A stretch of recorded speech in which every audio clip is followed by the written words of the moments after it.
Hello everyone, Razia मशकूर। वतन की बात हम वतनों के साथ। आज एक और अनफॉर्चुनेट वाक़या हुआ है, और ये वाक़यात कुछ ऐसा नहीं कि आज पहली बार हुआ है। ये इसलिए नज़र में आ गया क्योंकि बहुत ही ब्रूटल है। आफ्टर हाथरस हमने देखा कि कल दिल्ली में एक बच्ची शमशान घाट के मंदिर में पानी लेने गई, और आधे घंटे पौन घंटे तक जब वो वापस नहीं आई है, तब उसके पेरेंट्स, जो उस शमशान के बराबर एक पीर बाबा की दरगाह है, वहां पर भीख मांगते हैं। उन्हीं की बच्ची, बेगर्स की बच्ची थी वो, 9 साल की। और जब वो काफी देर तक वापस नहीं आई, तब माँ बाप को थोड़ा सा फिक्र हुई कि वो अभी तक पानी लेकर क्यों नहीं आई है। और जब वो उसको देखने गए तो देखा कि जो उस शमशान के मंदिर के प्रीस्ट हैं, जो उसके पुजारी हैं, उन्होंने बच्ची को एक चिता पर लिटाया हुआ है और वो उसको जलाने जा रहे हैं। बच्ची मर चुकी थी। और जब पेरेंट्स ने, उसके बच्ची के माँ बाप ने शोर मचाया और पूछा कि क्या हुआ था, तो उन्होंने कहा कि इसने, बच्ची ने वाटर कूलर से हाथ लगा दिया था, उसमें करंट आ रहा था, तो ये करंट से मर गई। माँ बाप ने बहुत शोर मचाया, बहुत शोर मचाया। अब दो तरह की कहानियां सामने आई हैं। एक तो ये आई कि बच्ची को ऑलरेडी वो जला चुके थे। आधे घंटे में 4 लोगों ने उससे रेप किया और उसको जलाया, चिता पे लिटा के जला दिया। और पेरेंट्स को उसकी सिर्फ दोनों टांगे नीचे की बची, जो उन्होंने चिता से उठाई, क्योंकि वो जानना चाहते थे कि उनकी बच्ची के साथ क्या हुआ। और दूसरा वाकया यह है कि बच्ची को जलाया नहीं था, लेकिन चिता पे लिटा दिया गया था। और माँ बाप को कन्विंस किया गया था कि आपकी बदनामी होगी, आपके बारे में लोग कहानियां कहेंगे, और फजीता करने की जरूरत नहीं है। और अब मरी गई है तो घर ले जाने की क्या जरूरत है, करंट लगने से मरी है तो घर ले जाने की क्या जरूरत है, आप इसको यहीं पर दफना जलवा दीजिए। और शायद माँ बाप एग्री भी हो गए इस बात पर। और ये कहानी बहुत फेक लग रही है, लेकिन अभी तक सही सूरत हाल सामने नहीं आई है। बच्ची के दोनों पैर, या जो भी बॉडी जली या अध जली मिली थी, वो लेकर आए। फिर लोग जमा हो गए, गांव वाले आ गए, बच्ची के जो खानदान वाले थे वो सब आ गए, शोर मचाया, एफआईआर हुई। उन लोगों को, जो जो एक्यूज थे, उनको पुलिस ने पकड़ा भी है, पूछताछ भी की। और पंडित ने, पुजारी ने ये एक्सेप्ट किया, बिल्कुल ये एक्सेप्ट किया कि हाँ, ये हमने किया है इसके साथ। तो अब सवाल ये है कि रेप जो है वो इतनी ऐसी, मतलब ऐसी बात हो गई कि चलते फिरते गाड़ी से गाड़ी टकराई तो एक दूसरे को गालियां दे दी। साइकिल को मोटरसाइकिल ने धक्का दे दिया तो 2-4 हाथापाई हो गई। ट्रक ने गाड़ी को मार दिया, साइड से टक्कर मार दी तो दोनों ने एक दूसरे को गाली दे दी, हाथापाई कर ली, मार दिया। ऐसी एक रेप किया, जलाया लड़की को और बात खत्म। क्या ये रेप और उसका उसका उसका नतीजे में जो कुछ हो रहा है, ये इतना ही एक्सेप्टेबल है कि इसको इस तरह एज इट इज एक्सेप्ट कर लेना चाहिए? हमारी एक दोस्त है योगिता भयाना, वो इसी तरह के तमाम जो केसेस होते हैं उनको हैंडल करती हैं, और उन सोशल वर्कर हैं, दिल्ली में, दिल्ली बेस्ड हैं। Let's talk to her, and हम जानना चाहेंगे कि वो असल में पूरा वाकया क्या हुआ है। तो let's go to her first. आप मुझे को ये बताएं कि ये जो हमारी जिंदगी में, यानी इन हिंदुस्तान की जो नॉर्मल लाइफ है, उसमें रेप एक नॉर्मल नॉर्म नहीं बनता जा रहा है? देखिए, बिल्कुल सही बात आपने बोली रजिया जी। नॉर्मल नॉर्म हो चुका है। एक्चुअली जो इम्यूनिटी होती है ना, वो किसी ना किसी डिसीज पे बन जाती है। हमारे देश में अनफॉर्चुनेटली रेप पे इम्यूनिटी बन चुकी है, क्योंकि जब निर्भया का किस्सा हुआ और आंदोलन हुआ तो ऐसे लगा कि चीजें बहुत बदलेंगी, पर उसके बाद भी लगातार हमको ऐसे केसेस, उतनी ही बर्बरता के या उससे ज्यादा की बर्बरता हमें लगातार रोज, आप मान के चलिए, आप अगर मेरा सोशल मीडिया अगर आप देखेंगे तो रोज के रोज एक खबर होती है, और हमारे पास भी केसेस रोज के रोज आते हैं, और बर्बरता बहुत ही जघन्य है। तो हर एक पे इतनी आउटरीच होने का मन करता है। पर आप देखिए ना, 9 साल बीत गए उसको, और ये नहीं कि उससे पहले कभी केसेस नहीं होते थे या हमने नहीं सुने थे, उससे पहले भी होते थे, उसके बाद भी हो रहे हैं।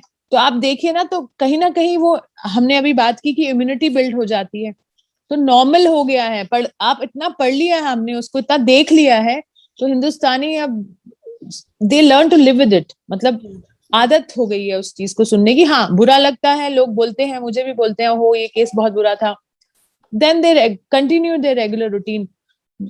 May be it's a very dangerous sign as a society. But आप ये भी देखिए ना, पब्लिक भी तो क्या करेगी, साइकोलॉजी समझिए आप, इमोशनली भी कितनी बार अपने आप को हर केस से रिलेट कर पाएंगे? नहीं कर पाएंगे, नहीं तो जी ही नहीं पाएंगे। बिल्कुल बिल्कुल, ये सही बात की आपने। तो जो ये कल वाला जो केस हुआ, ये भी आई थिंक जिस तरह से हाथरस में हुआ था, is as similar as Hathras case. कि आपने एक तो उसके उस बच्ची की जिंदगी खराब की, उसके साथ उसको विदाउट एनी कंसेंट और जो उसके पेरेंट्स से बात किए बगैर आपने उस बच्ची को बर्न कर दिया। आप वो पूरा वाकया आपको देखा है, आप हमारे थोड़े ऑडियंस को यहाँ जो अमेरिका में है उनको बताना चाहेंगे कि असल में क्या हुआ था, पूरा वाकया क्या है? जी, पूरा वाकया यही है कि वो बच्ची, they are rag picker family, और वो एक रैग पिकर फैमिली है, और वो दरगाह है वहां पर, पीर बाबा की, बहुत फेमस है, बहुत लोग जाते हैं, मैं भी जाती हूँ वहां पर। और वहां पर ही वो भीख मांगकर अपनी गुजर बसर करते थे। और रहने के लिए उनके पास एक छोटा सा कमरा था, वो अंदर गली में जाके था। तो ये बाहर अपना खाना पीना इकट्ठा करने के लिए थे। तो माँ बाप ने, पिताजी कहीं और गए हुए थे, उन्होंने, माँ ने बोला कि पानी लेके आइए। तो पानी भी वो खरीद नहीं सकते ना, उनके पास ठंडे पानी के लिए फ्रिज था घर में।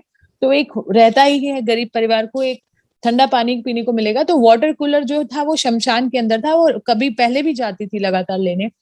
इस बार वो गई तो वहां पर चार तीन और लोग थे जो कि वहां कार्यरत हैं शमशान में। इन्होंने उस बच्ची के साथ जघन्य अपराध किया। और जब माँ ने देखा कि वो आधे पौने घंटे घंटे तक नहीं लौटी, तो माँ उसको देखने के लिए, खोजने के लिए जब शमशान जाती है, तो देखती है कि उसकी बेटी को वो चिता पे रख चुके थे ऑलरेडी, और उसको कन्विंस किया कि अब कहाँ, ये मर चुकी है, इसको करंट लग गया था, इसको यहीं जला देते हैं।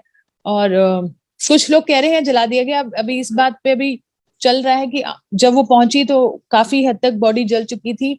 जब गांव वाले पहुंचे, उन्होंने देखा, उन्होंने पानी डाला और उस बॉडी को उठाया कि नहीं, पहले हमें बात बताओ क्या है। फिर पुलिस को बुलाया गया।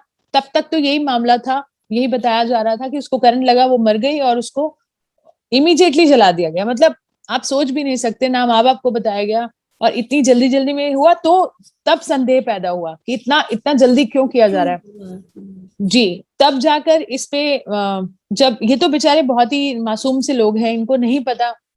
फिर जब पुलिस आई, पुलिस माँ बाप को लेके गई बयान दिलाने के लिए, तो सुबह तक माँ बाप को पुलिस थाने रखा गया, और उनको भी यही कहानी बेची गई कि बोल दीजिएगा करंट लगा। तो माँ ने जब बयान दिया अपना जज को, तो उन्होंने यही बोला कि करंट लगा था। पर जब गांव वालों ने उनको समझाया कि नहीं, आप क्यों गलत बयान दे के आई हैं, हम आपके साथ हैं, मैं भी पहुंची उसी समय, और मैंने भी उनको समझाया कि आप डरिए मत, हम आपके साथ खड़े हैं। आपने, आपको जो देखा है एग्जैक्टली बताइए, किसी के दबाव या प्रेशर में आके मत बताइए। क्योंकि वो पूरी रात पुलिस स्टेशन में थी, उनका माइंड बदल दिया गया, उनको प्रताड़ित किया गया, जो भी बहुत सारी डिटेल्स हैं। तो जब हमने बताया, तब जब दबाव बना, फिर मैंने सोशल मीडिया पे भी उठाया। उसके अगले दिन, मतलब घटना के लगभग 72 घंटे के बाद, एफआईआर में ऐड किया गया बलात्कार और पॉक्सो और मर्डर। तो आप ये देखिए ना कि अगर उन लोगों के साथ सपोर्ट ना हो, तो किस तरह से केसेस दबा दिए जाते हैं इस कंट्री में, लेकिन और पहले ये उन्हें लगा होता दबा था देंगे। जी, लेकिन पहले ये होता था कि अगर किसी बच्ची के साथ या लड़की के साथ, ये तो माइनर थी लेकिन अगर बड़ी भी होती थी, तो माँ बाप छुपाते थे, खामोश होते थे। अब ये हो रहा है कि जो करता है वही सारे फैसले कर लेता है उस लड़की के बारे में, उस औरत के बारे में। तो कहीं ना कहीं इस पर पॉलिटिक्स का असर है। देखिए, पॉलिटिक्स से ज्यादा इस पे ये असर है कि हम कुछ भी कर लें, कोई भी अपराध कर लें, बच्चों के साथ रेप कर दें, मर्डर कर दें, हमें कुछ नहीं होगा। अब नहीं ये तो हमें कुछ नहीं होगा वाली फीलिंग कहाँ से आ रही है? वो इसलिए आगे, हमारी कानूनी प्रक्रिया इतनी लचर है ना, कि आप देखिए, इतने बड़ा केस जो निर्भया का था, उसमें इतने साल लग गए। तो जी, सबको मालूम है कि, और जेल में आप बताइए, आप ज्यादा सुरक्षित हैं एज ए आरोपी। करेक्ट आप करेक्ट देखिए, ये लोग शमशान में काम करते थे, इनको ये भी नहीं पता रात को इनको खाना मिलेगा कि नहीं। अभी वो जेल चले गए हैं, जेल में 3 वक्त का खाना मिलेगा, जेल में छत है, अब तो सुविधाएं बहुत अच्छी हैं। तिहाड़ जेल में आप जाके देखिए, लगेगा नहीं आप जेल में, आपको लगेगा आप किसी रिजॉर्ट में रह रहे हैं। हाँ। अब तो उल्टा उनका जीवन और अच्छा हो गया। अब हम्म, फांसी हर केस में तो होगी नहीं, हम्म, अपना जीवन व्यापन उनका जेल में हो गया, और उल्टा उनको और अच्छा लाइफस्टाइल मिल गया। तो बहुत सारी चीजें हैं, उनको मालूम है अगर जेल भी गए तो जेल कौन सा खराब है, जेल तो और भी अच्छी है। जेल में तो आज उल्टा तो बेटर वजन लाइफ घटने, होगी। ज्यादा सिक्योर लाइफ है हम्म, जेल में तो। हम्म, तो देखिए ना, ये correct, सारे अगर यही चीज वो कर दें कि जिसको पता हो कि 6 महीने में उसको फांसी हो जाएगी ये करने से, वो करेगा क्या ऐसी घटना? correct, correct, correct, बिल्कुल बिल्कुल सही है। अच्छा, एक और बस क्विक क्वेश्चन मैं आपसे पूछूंगी, आप बिजी हो, और आपने, thank you so much for giving me time. एक चीज हमारी है जो है इंडिया में, वो नेशनल काउंसिल फॉर विमेन्स है, वो क्या कर रही है, उसका देखिए कितना, मैं क्योंकि उनके उसको एक्शन तो लेना चाहिए ना, फाइनल एक्शन लेना चाहिए उसको। देखिए उनका जो बैठने का वहां पर, जो जिसके लिए मैं और आप जैसे लोग, शायद आप भी देती हैं डायरेक्ट टैक्सेस, इंडिया में देती ही होंगी, मैं तो बहुत सारे टैक्सेस देती हूँ, और मेरे साथ मेरे हिंदुस्तानी भाई सारे टैक्स देते हैं। बस हमारी सैलरी वेस्ट जा रही है, इससे ज्यादा मैं नहीं बोलूंगी, क्योंकि वो अपने एसी कमरों में बैठकर सिर्फ रिकमेंडेशंस लिखते रहते हैं या फिर संज्ञान लेते रहते हैं, पर ऑन ग्राउंड पे कुछ बदलता नहीं है। और सबसे बड़ा उनको जो ये पद दिया गया वो प्रिवेंशन के लिए दिया गया, किस तरह से ऐसे अपराध ना हो। और एग्जैक्टली। कभी मुखर होके हम सुनते ही नहीं है उनको, केस होने के बाद भी कोई नहीं पहुंचा है वहां पर। हाँ। नहीं। तो फिर तो इस तरह की ऑर्गेनाइजेशंस का क्या क्या जरूरत है हमें, उनकी, उनको तो खत्म कर देना चाहिए फिर। हम क्यों उनको अपना टैक्स आपकी पे कर, मैं टैक्स अगर डायरेक्ट डायरेक्ट या इनडायरेक्ट नहीं कर रही, पर मेरे पेरेंट्स तो कर रहे हैं ना, वहाँ मेरी पूरी फैमिली कर रही है। तो ये पद आपके और मेरे लिए तो है ही नहीं ना रजिया जी, ये पद तो पॉलिटिकल संरक्षण है।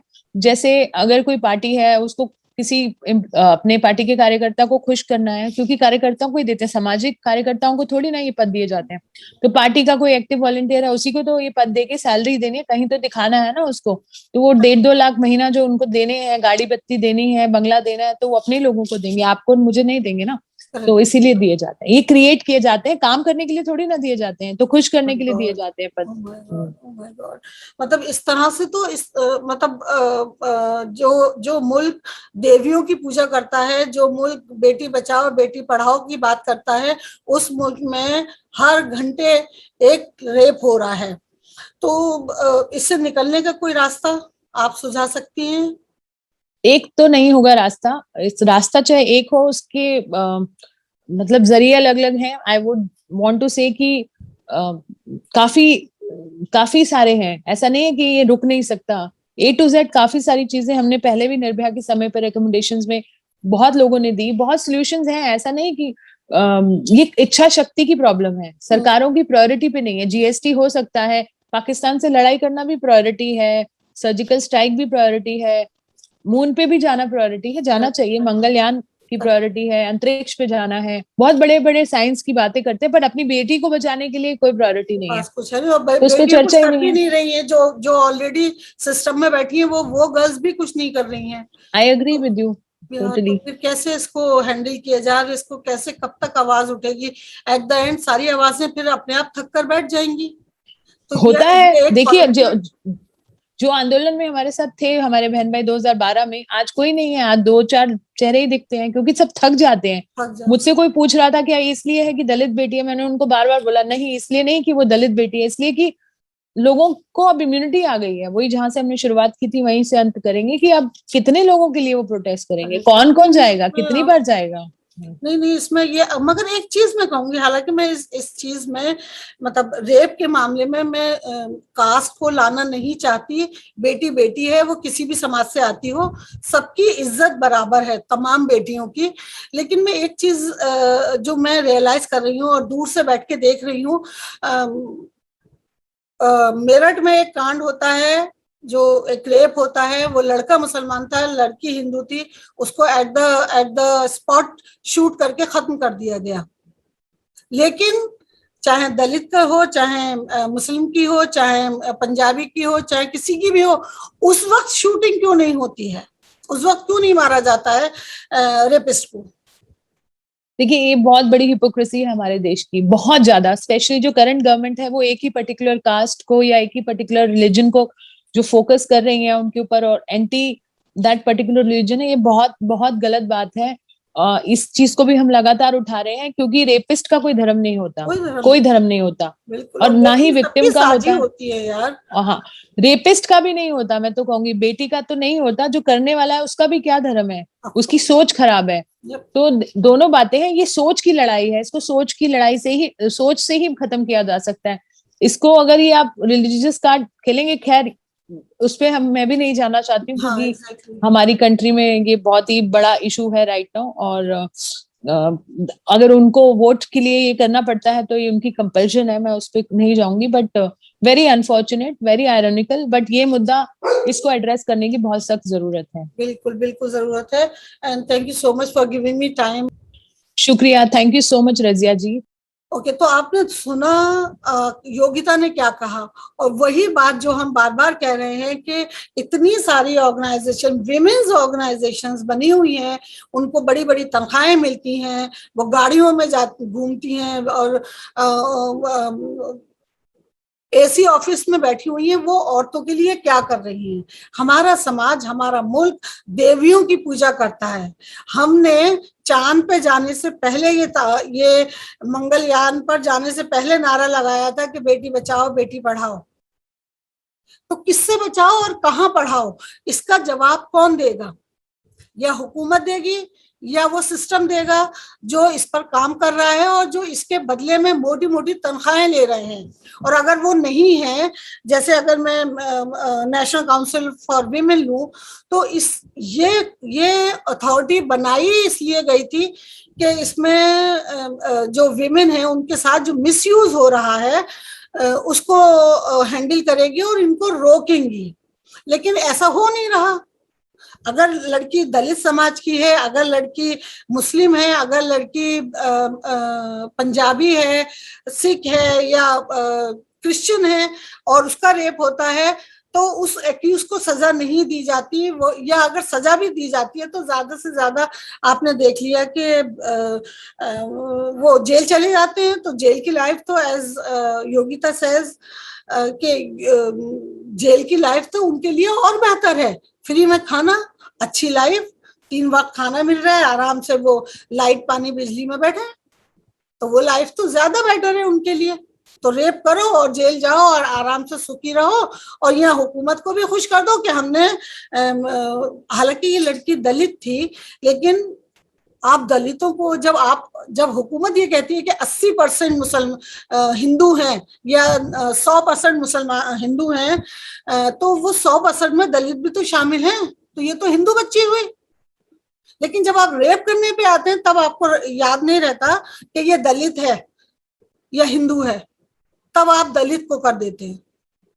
लेकिन अगर मुसलमान किसी को रेप करे तो आप, और जैसे आपने मेरठ में किया था, एट द पॉइंट आप उसको शूट आउट करके खत्म कर देते हैं वहां पर। अगर ये कल्चर हमारे हिंदुस्तान में नॉर्म बन रहा है तो ये सिर्फ अनफॉर्चुनेट नहीं है, ये बहुत डेंजरस है। ये इतना डेंजरस है कि इसकी वजह से औरत को ना तो कोई इज्जत मिल पा रही है, और आप ये मत समझिए जिनके मुंह खून लग जाता है ना, एक तरह से चाहे वो मर्डर करने का खून हो, चाहे किसी को मारने का खून हो, चाहे रेप करने का खून हो, जब ये एक बार लग जाता है ना तो आदमी को सिर्फ चाहिए होती है, फिर वो नहीं देखता है कि ये किस रिलीजन की है, किस कास्ट की है, किस रीजन से आ रही है और कौन सी जुबान बोल रही है। और ये नॉर्म इतना डेंजरस है कि इससे फिर कल हमारी कोई भी बेटी नहीं बच पाएगी। और अगर आज हमने इसके बारे में कोई बहुत सीरियस एक्शन नहीं लिया, वैसे भी आपने देख लिया कि जो सिस्टम, तो जो आज हमारे यहाँ जो गवर्नमेंट है, वो आपने देख लिया कि उसमें औरतों की कोई बहुत ज्यादा ना तो रिस्पेक्ट है और ना ही उनके पास कोई ऐसा एक फोर्स है या एक ऐसी पावर है कि वो अपनी ही जैसी दूसरी औरतों के साथ अच्छा सलूक कर सके या उन्हें इंसाफ दिला सके।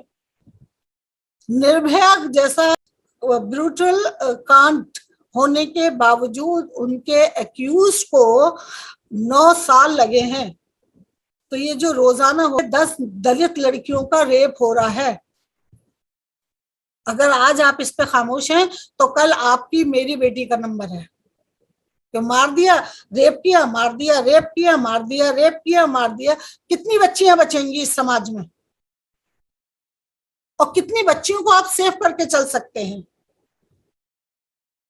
ये एक बहुत अहम सवाल है। और इस वक्त अगर जो चुप हैं, जो खामोश हैं, जो अथॉरिटीज जो बोल सकती हैं, जो जिनकी बात में पावर है, जो बोल सकती हैं, जिन्हें बोलना चाहिए, आज अगर वो खामोश रह जाती हैं तो वो भी कल इसी तकलीफ का हिस्सा होंगी। वो भी उसी उसी एक्यूज के साथ खड़ी हैं आज, और कल वो उसी में शामिल की जाएंगी, शामिल मानी जाएंगी।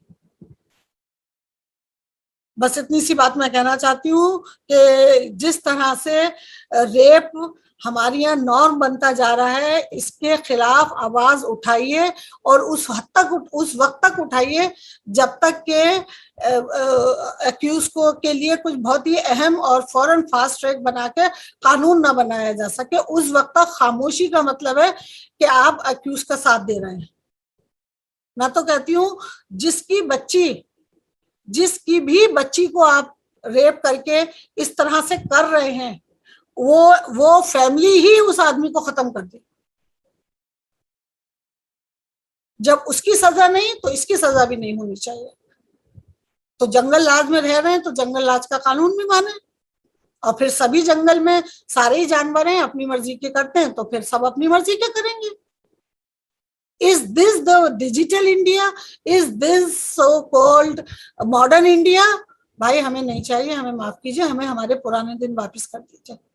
Thank you so much and keep watching BDC TV. Like, subscribe and share जरूर कीजिए इस वीडियो को, और आपके कमेंट्स हमें बताएंगे कि क्या ये बात सही है।